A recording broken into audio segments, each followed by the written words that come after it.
let's just talk about the players that are heavily linked to West Ham United. Harry Maguire, that deal apparently has been agreed. It's the finer points of the deal that have got to be signed off. James Ward-Prowse, again, I don't know how close they are to that deal being signed and the T's crossed and the I's dotted, etc. But, it's going that way. Other players linked to the club, Scott McTominay and Edson Alvarez as well.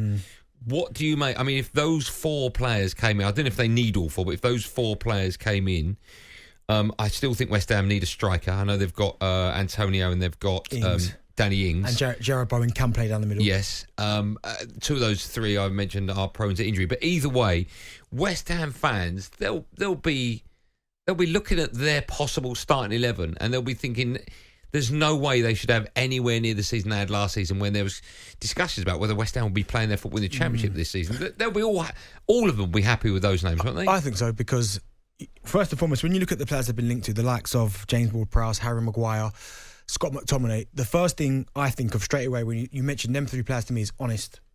They're honest. They're going to put a shift in. They won't shirk responsibility. James Ward-Prowse, incredibly durable. I mean, you look at him last season, I think only Iwobi, Kane, Gabriel and Tarkowski played more minutes than needed. So he's durable, rarely misses games through injury. He's obviously got that amazing set play, could hit a dead ball, could put it into the right areas.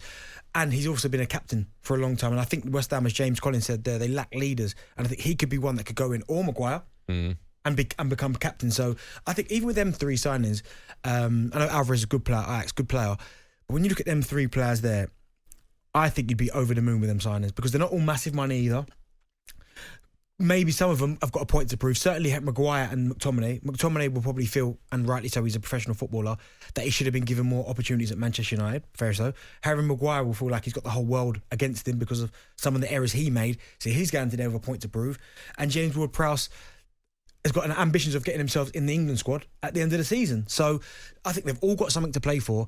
And if you're a West Ham fan, I'd be delighted with these 3 signings. I know you want the splash signings because you've got 100 million, but no, I look at David Moyes and I think David Moyes would rather this type of player, very good players, honest, hard-working, determination, than maybe someone that turns up once every 5 games with a bit of brilliance. I think he'd prefer 7 out of 10s rather than someone who gives you 9 out of 10 once every 5 games. Let me ask you about Harry Maguire. He needs to rebuild his career, right? I just wonder how much he will enjoy moving from a massive club in the spotlight, everything he does. The biggest, arguably. Yeah. To a club, again, no disrespect, we have to say this, but you don't want to upset football fans, but to a club like West Ham, and the reason I ask this, when you were at Spurs, right, big club, and for whatever reason, which is madness, because you were scoring goals for fun there, you didn't feel at home there, you didn't feel comfortable, and then you moved out the spotlight, and I think you went to Sunderland straight away, right? So can you relate to what it's like being in that pressure cooker environment and then taking yourself out of it and enjoying football again? Yeah, because even my second season at Spurs, I enjoyed it. Obviously, I never really had the relationship with the fans, which is fair enough.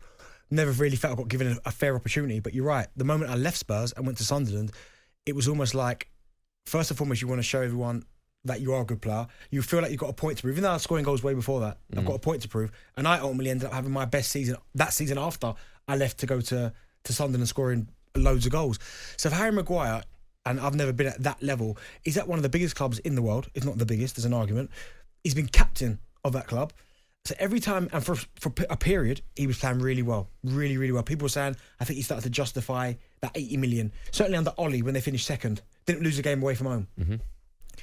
I think all of a sudden now, every mistake he made was kind of magnified. That went translate to England. Then I think Gareth Southgate wasn't doing him any favours by picking him when he wasn't playing. So then there's extra pressure on him every time he did play. I think for Harry, he'll be like, do you know what? Going to West Ham, less pressure, not all the spotlight. There's still added pressure because he's a professional footballer and West Ham are a big club. But there's not as much pressure as Manchester United. He can relax a little bit more now. He could take his time. Of course, David Moyes is saying to him, listen, I believe that you're perfect to play in this football club. So that's another boost for himself. He's like, okay, I'm playing for a manager that wants me. And it is a chance for him to start again. And he knows full well, if he starts playing well at West Ham, which I think he will do, then it will certainly silence a lot of his critics that will say he shouldn't be in the England squad because he doesn't play. Because if he goes to West Ham, he plays every single week. And then you'll see the Harry Maguire of old come back. talkSPORT Drive with Andy Goldstein. Monday to Friday afternoon from 4 on AM, on DAB, via the talkSPORT app and on your smart speaker. talkSPORT.